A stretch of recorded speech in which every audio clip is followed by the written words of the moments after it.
आज के वीडियो में हम लोग बात करेंगे रिएक्शन इंटरमीडिएट में कार्बनियन आयन का। तो कार्बनियन आयन हेटेरोलिटिक क्लीवेज से होगा। तो कार्बनियन आयन का स्ट्रक्चर, उसका फॉर्मेशन, उसकी स्टेबिलिटी और कुछ ऐसे रिएक्शन जिसमें कार्बनियन आयन का फॉर्मेशन होता है, ऐसे रिएक्शंस के बारे में हम आपको बताएंगे। तो पहले बात करते हैं कि कार्बनियन आयन बनता कैसे है। तो बात करेंगे कार्बनियन आयन। कार्बनियन आयन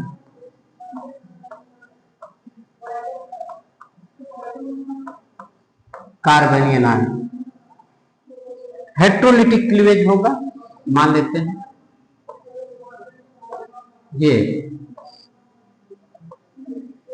एक सिस्टम लेते हैं, ये कार्बन और जेड के बीच का जो बॉन्ड है हेटेरोलिटिक क्लीवेज होगा।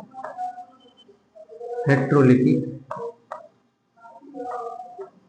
क्लीवेज, जब हेटेरोलिटिक क्लीवेज होगा तो उस कंडीशन पर कार्बन पर ये देखिएगा, ये नेगेटिव चार्ज आया, 2 इलेक्ट्रॉन, ये आपका कार्बनियन आयन है बाय द हेटेरोलिटिक क्लीवेज। अच्छा, अब इसका पहले देख लीजिएगा, आखिर ये जो हमारा हेटेरोलिटिक क्लीवेज हुआ, जो कार्बनियन बना, इसके स्ट्रक्चर के बारे में हम जानते हैं। इसका स्ट्रक्चर कैसा होगा? स्ट्रक्चर, ज्योमेट्री और शेप। कार्बनियन आयन की स्ट्रक्चर, ज्योमेट्री और शेप के बारे में हम लोग बात करें। यहां अगर मान लेते हैं आप HH ले लीजिए या कोई भी एटम्स ले लीजिए, तो एक बात तो क्लियर है कि कार्बनियन आयन में यहां पर 3 सिग्मा बॉन्ड है, यानी 3 बॉन्ड पेयर इलेक्ट्रॉन है इसमें जो दिख रहा है। 3 बॉन्ड पेयर है और एक यहां पर नेगेटिव चार्ज लगा हुआ, ये 2 इलेक्ट्रॉन है, तो एक लोन पेयर नेगेटिवली चार्ज की वजह से। तो टोटल इलेक्ट्रॉन पेयर की संख्या हुई हमारी 4 इलेक्ट्रॉन पेयर। 4 इलेक्ट्रॉन पेयर का मतलब हो गया S और 3p, sp3 हाइब्रिडाइजेशन। तो इसमें जो हुआ, इसमें sp3 हाइब्रिडाइजेशन हुआ। तो जब sp3 हाइब्रिडाइजेशन होगा तो इसकी जो ज्योमेट्री होगी वो होगी टेट्रा। ज्योमेट्री जो होगी इसकी, ये ज्योमेट्री होगी टेट्राहेड्रल। तो कार्बनियन आयन की जो ज्योमेट्री होगी टेट्राहेड्रल होगी। अब फिर इसके बाद यहां पर एक लोन पेयर है, 3 बॉन्ड पेयर है।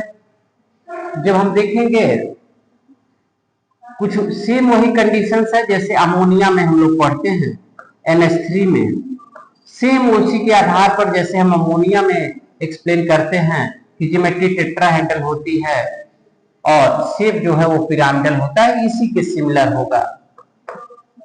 होगा इसकी, अमोनिया के सिमिलर।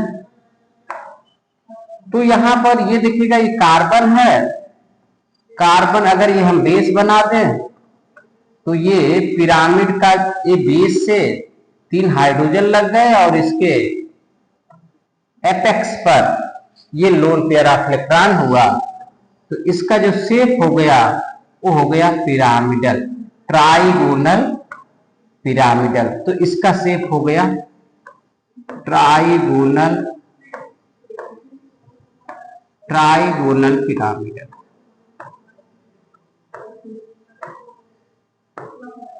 तो इसके बैलेंस सेल में इलेक्ट्रॉनों की संख्या हो गई 8। बैलेंस सेल इलेक्ट्रॉन की संख्या हो गई 8।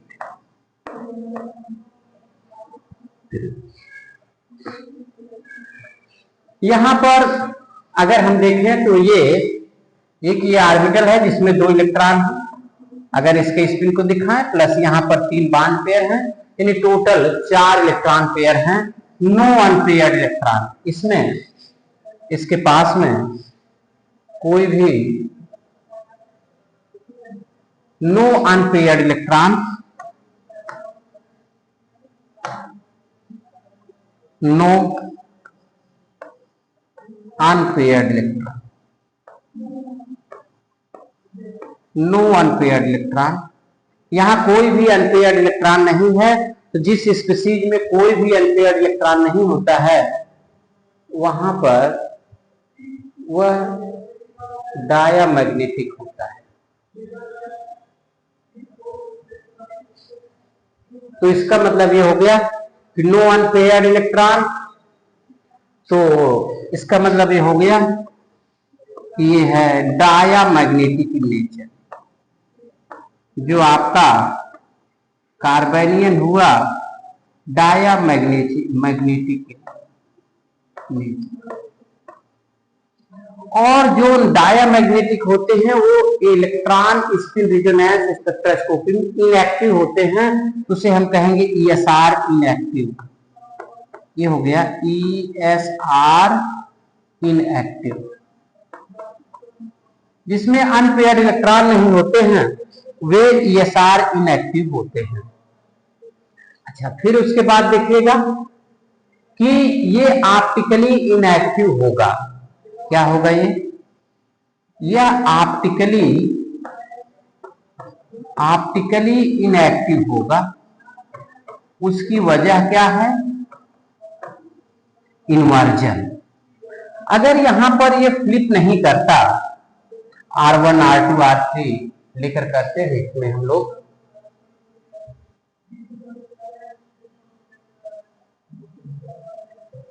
ये देखिएगा, ये मान लेते हैं ये कार्बन एपेक्स पर इलेक्ट्रॉन है और ये बेस पर ये तीन ग्रुप हैं R1 R2 और R3। तो ये अगर इसकी फ्लिपिंग ना हो, अगर फ्लिपिंग हो जाएगी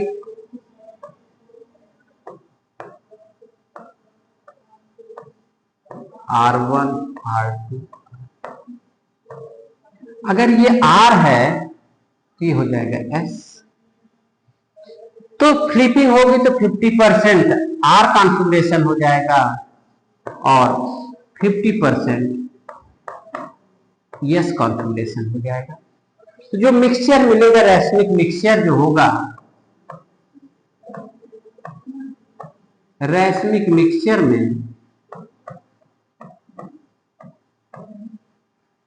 मिक्सचर में ओवरऑल 50% S और 50% R। तो ये ओवरऑल ऑप्टिकली किसकी वजह से? इन्वर्जन की वजह से ये इन्वर्जन हो जाता है। लेकिन यदि रिस्ट्रिक्ट हो जाए, अगर इसको रिस्ट्रिक्ट कर दें तो उस समय फ्लिपिंग नहीं होगी, ऑप्टिकली एक्टिव हो जाएगा। जैसे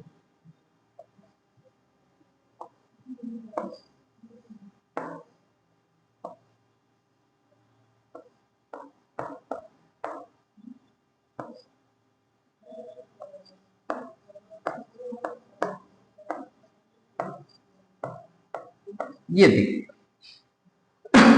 अब यहां पर इसकी फ्लिपिंग नहीं होगी, रिस्ट्रिक्ट हो गया।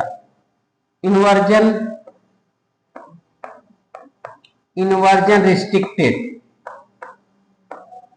और जैसे ही इन्वर्जन रिस्ट्रिक्टेड हुआ, इट बिकम ऑप्टिकली एक्टिव।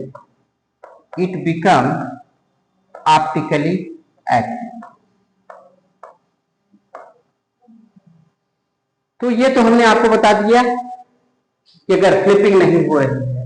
अगर यही एलाइलिक हो तो उस कंडीशंस में क्या होगा? यदि एलाइलिक कार्बोकेटायन हो तो वहां पर sp2 होगा और वो लीनियर हो जाएगा। उसकी वजह क्या है? डबल बॉन्ड से वो कंजुगेटेड रहेगा और उस कंडीशंस में sp2 हाइब्रिडाइजेशन होगा। यदि ये एलाइलिक पोजीशन पर हो, कार्बन कार्बन डबल बॉन्ड से कंजुगेटेड होगा, तो उस कंडीशंस में इसका मतलब हम ये कह रहे हैं कि CH2 double bond CH CH2 minus. यहां पर क्या होगा, यहां ऑर्बिटल बना लीजिए,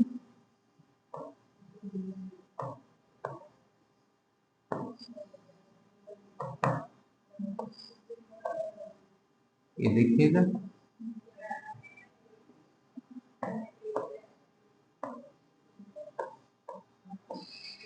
हो जाएगा CH2 minus CH double one.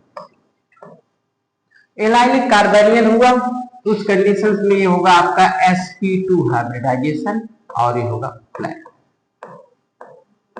तो एलाइनिक कार्बोनियन में sp2 हाइब्रिडाइजेशन होगा और ये आपका प्लानर होगा। अब इसमें कुछ हम प्रिपरेशन देख लेते हैं, एक आध दो प्रिपरेशन की हम बात कर लेते हैं कि प्रिपरेशन किस तरह से होगा इसमें।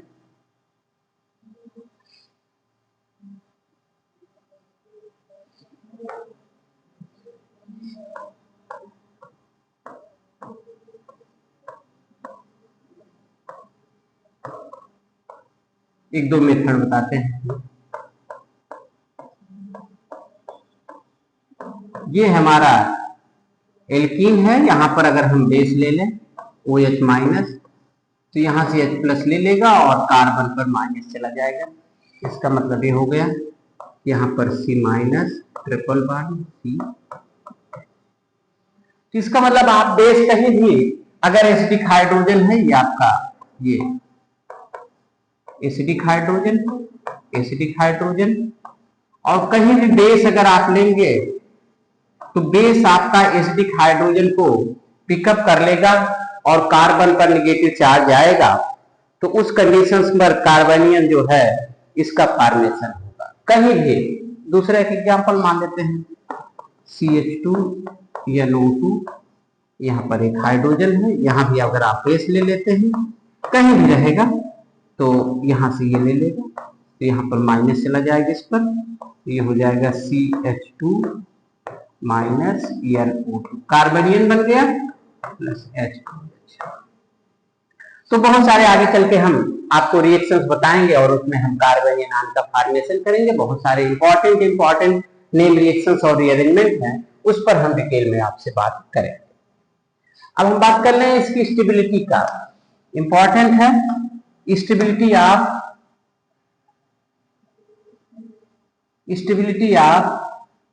कार्बोनियन। तो सबसे पहले हम यही पढ़ लेते हैं कि स्टेबिलिटी ऑफ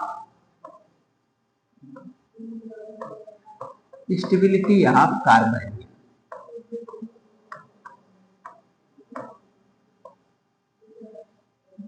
हमारे पास में जब कार्बोनियन की बात करेंगे, वह कार्बन जो एक कार्बन से जुड़ा होता है उसको प्राइमरी कार्बन कहते हैं।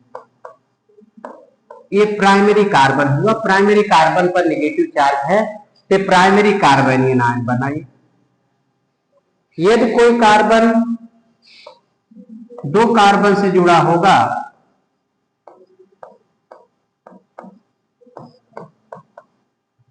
तो इसको हम सेकेंडरी कार्बोनियन कहेंगे। यदि कोई कार्बन तीन कार्बन से जुड़ा होगा तो इसको हम टर्शियरी कार्बोनियन। तो पहला अगर हम इंडक्टिव इफेक्ट के आधार पर बताना चाहें, इंडक्टिव इफेक्ट के आधार पर अगर इसके हम स्टेबिलिटी की बात करना चाहें तो यहां पर मेथिल ग्रुप, जो आपका मेथिल ग्रुप है उसमें प्लस आई इफेक्ट है, प्लस आई इफेक्ट, और उसमें हम ले रहे हैं आपका मेथिल ग्रुप। जो मेथिल ग्रुप है वो प्लस आई इफेक्ट है, तो प्लस आई इफेक्ट है तो इलेक्ट्रॉन देगा। तो जब इलेक्ट्रॉन देगा तो मैग्नीट्यूड ऑफ नेगेटिव चार्ज यहां बढ़ेगा। यहाँ पर दो मेथिल ग्रुप है तो यहाँ पर और ज्यादा मैग्नीट्यूड ऑफ नेगेटिव चार्ज बढ़ेगा। यहाँ पर तीन है तो यहाँ मैग्नीट्यूड ऑफ नेगेटिव चार्ज और बढ़ेगा। तो जिस स्पीशीज पर जितना ज्यादा नेगेटिव चार्ज होगा उतना ज्यादा अनस्टेबल होगा। यानी हम ये कह रहे हैं कि हमेशा कोई भी charge stability inversely proportional to magnitude of charge, चाहे वो पॉजिटिव मैग्नीट्यूड हो और चाहे मैग्नीट्यूड ऑफ चार्ज। तो क्योंकि यहाँ पर एनायन है तो यहाँ पर निगेटिव हो जाएगा। स्टेबिलिटी ऑफ कार्बेनियन है, तो मैग्नीट्यूड ऑफ निगेटिव चार्ज कर दीजिए। तो जिसपे जितना ज्यादा होगी उतना ज्यादा कम स्टेबल होगा। इसका मतलब ये हो गया कि यहां पर प्लस आई जितना ज्यादा होगा मैग्नीट्यूड ऑफ चार्ज वहां भी उतना ज्यादा होगा। तो ये हो गया हमारा स्टेबिलिटी ऑफ कार्बेनियन,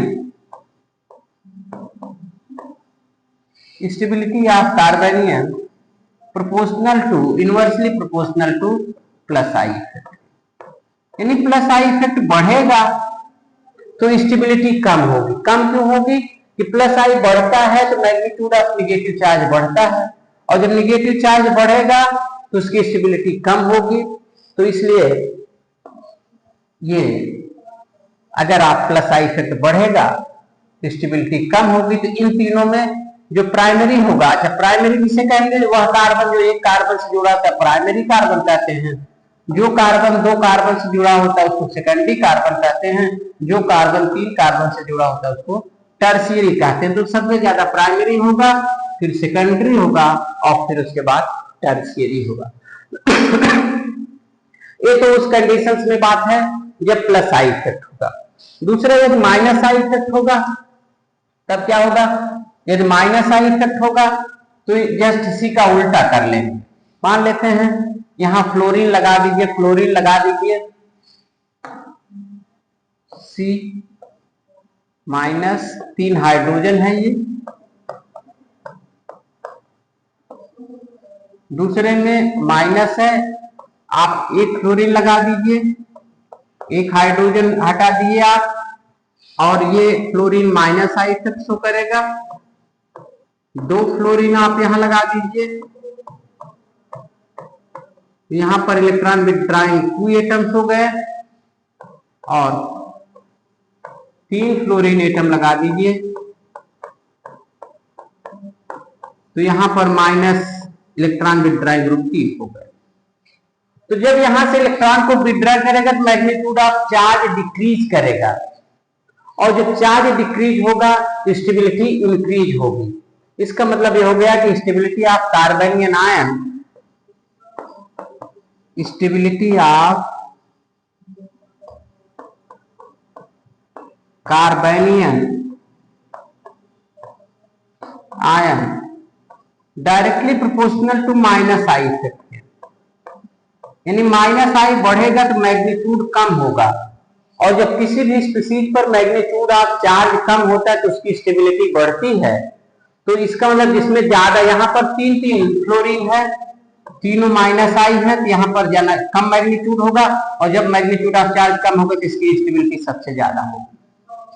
तो ये ट्राईफ्लोरोमेथिल कार्बेनियन जो है सबसे ज्यादा स्टेबल होगा, फिर डाईफ्लोरो होगा, फिर मोनोफ्लोरो होगा, और फिर मेथिल कार्बेनियन आयन होगा। तो ये आपका स्टेबिलिटी का ऑर्डर हुआ।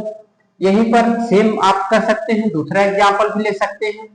फ्लोरीन लिए हैं आप, क्लोरीन ले लीजिए, ब्रोमीन ले लीजिए, क्या होगा, ये 3 हाइड्रोजन है तो यहां पर माइनस है।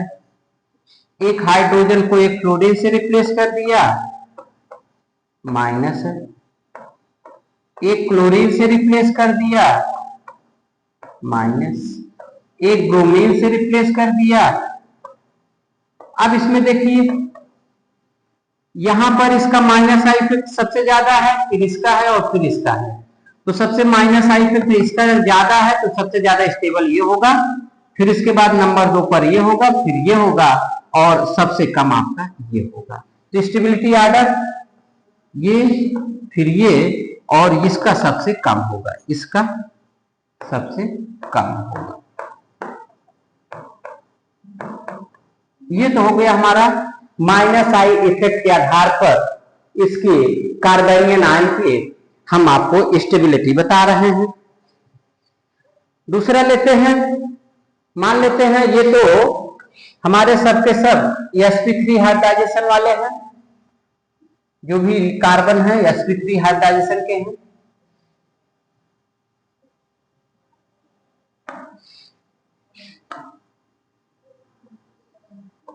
C ट्रिपल बॉन्ड C, ये देखिएगा C H double bond CH2 minus C single bond C H2 minus CH। यहां पर ये वाला कार्बन sp हाइब्रिडाइजेशन है, ये वाला sp2 है, ये sp3। यहां पर 50% s कैरेक्टर है, 50% s कैरेक्टर, यहां पर 33% s कैरेक्टर है, यहां पर 25% s कैरेक्टर है।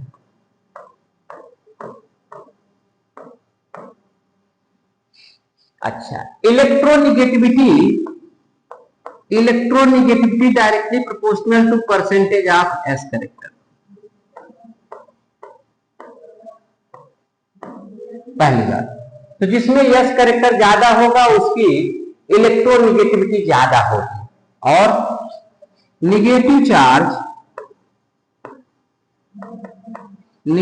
Charge stabilise on electronegativity. मतलब इसके पहले भी हम लोगों ने बात किया है कि जिसकी इलेक्ट्रोनिगेटिविटी जितना ज्यादा होगी उस पर निगेटिव चार्ज उतना ज्यादा स्टेबलाइज होगा। तो ये वाला sp कार्बन वाला निगेटिव होगा कंपेयर टू sp2 के, और sp2 ज्यादा निगेटिव होगा इसकी कंपेयर में, यानी निगेटिव कार्बन पर निगेटिव चार्ज ज्यादा स्टेबलाइज करेगा। तो इसका मतलब ये हो गया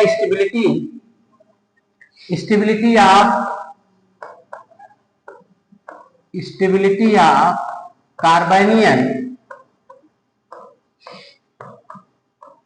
directly proportional to percentage of s character. तो उस कंडीशन में ज्यादा स्टेबल होगा।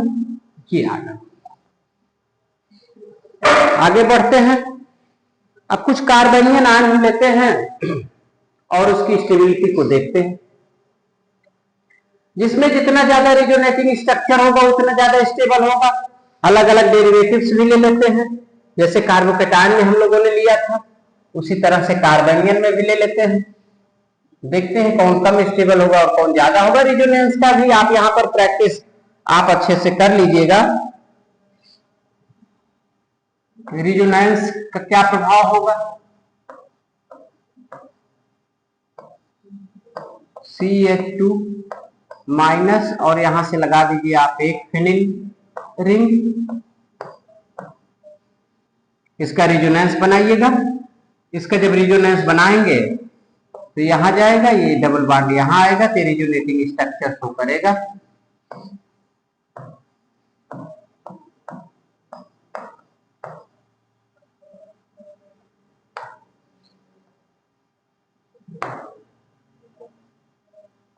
माइनस ये यहां पर आएगा और ये यहां पर आ जाएगा। ये रिजोनेटिंग स्ट्रक्चर है, आप बना सकते हैं।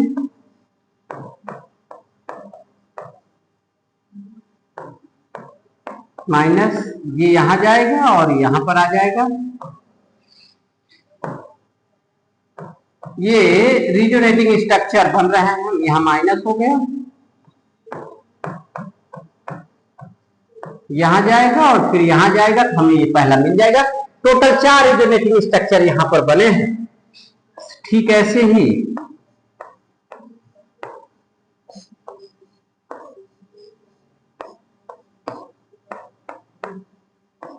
ये देखिएगा, इसमें तो इसमें 3 3 6 7 इसमें बनेंगे, 4 इसमें बने हैं। C 3 फिनिल रिंग यहां लगा दीजिए आप।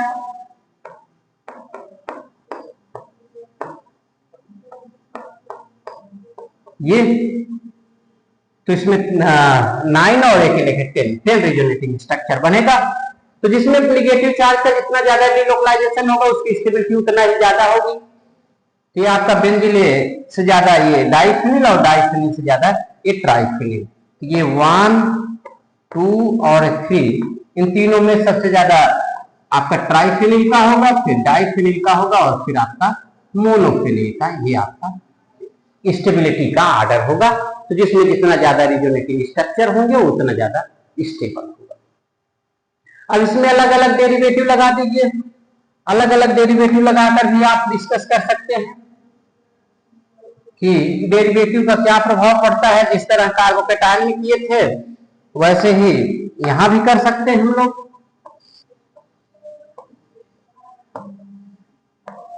CH2 माइनस, यहां पर NH2 कर दीजिए,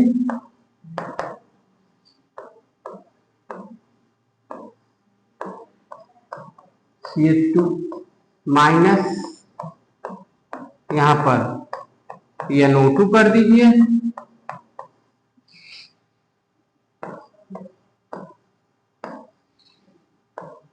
CH2 माइनस, यहां पर मेथिल कर दीजिए। अब इसमें स्टेबिलिटी देखिए, यहां पर तो प्लस आर माइनस आई है, लेकिन प्लस आर डोमिनेंट होगा, ये डोमिनेंट होगा और ये डोमिनेंट नहीं होगा। ओवरऑल इलेक्ट्रॉन डोनेट करेगा, और जब इलेक्ट्रॉन डोनेट करेगा तो इसका मतलब यहां पर मैग्नीट्यूड ऑफ चार्ज बढ़ेगा, तो ये नहीं जाएगा।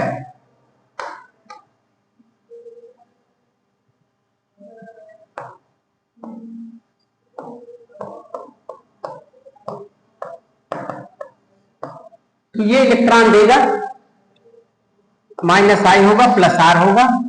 यहां पर ये माइनस आई माइनस आर दोनों होते, इलेक्ट्रॉन को खींचेगा, और जब इलेक्ट्रॉन खींचेगा तो मैग्नीट्यूड ऑफ नेगेटिव चार्ज यहां कम होगा। यहां पर इलेक्ट्रॉन देगा, प्लस आर भी प्लस आई भी है और प्लस हाइपर कंजुगेशन भी है, तो यहां इलेक्ट्रॉन दिया जाएगा, यहां भी इलेक्ट्रॉन दिया जाएगा, यहां इलेक्ट्रॉन खींचा जाएगा। तो यहां पर ओवरऑल इलेक्ट्रॉन को विड्रॉ करेगा, तो सबसे ज्यादा स्टेबिलिटी आपकी सेकंड की होगी। इन दोनों में न्यूमेरिक है यहाँ पर, तो यहाँ माइनस आई है और यहाँ पर प्लस आर है और ये है, लेकिन यहाँ पर न्यूमेरिक इफेक्ट है तो इलेक्ट्रॉन देगा, उस कंपेयर में कम देगा तो ज्यादा स्टेबल हो जाएगा, तो आपका 3 हो जाएगा। तो इस तरह से स्टेबिलिटी ऑफ कार्बोनियन आयन का हो गया। अब इसके आधार पर आप एसिडिटी और बेसिसिटी को भी आप देख सकते हैं, कौन सा कम एसिडिक होगा, कौन सा ज्यादा एसिडिक होगा, उसको भी आप देख लीजिए। यदि प्लस निकलेगा तो माइनस हो जाएगा, कार्बोनियन बनेगा। एक दो एग्जांपल ले लेते हैं, देख लेते हैं।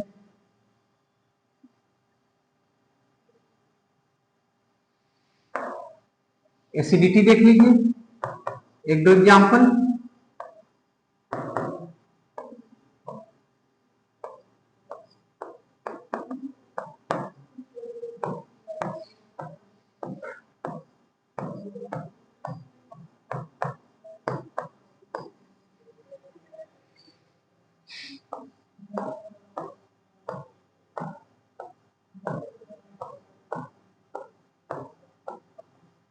ये देखिए एसिडिटी देखिए, अगर यहां से H प्लस निकलेगा तो यहां पर बन जाएगा आपका कार्बोनियन बन गया। 4 पाई इलेक्ट्रॉन सिस्टम बनाइए, यहां से H प्लस निकला, यहां माइनस हो गया, 6 पाई इलेक्ट्रॉन सिस्टम है।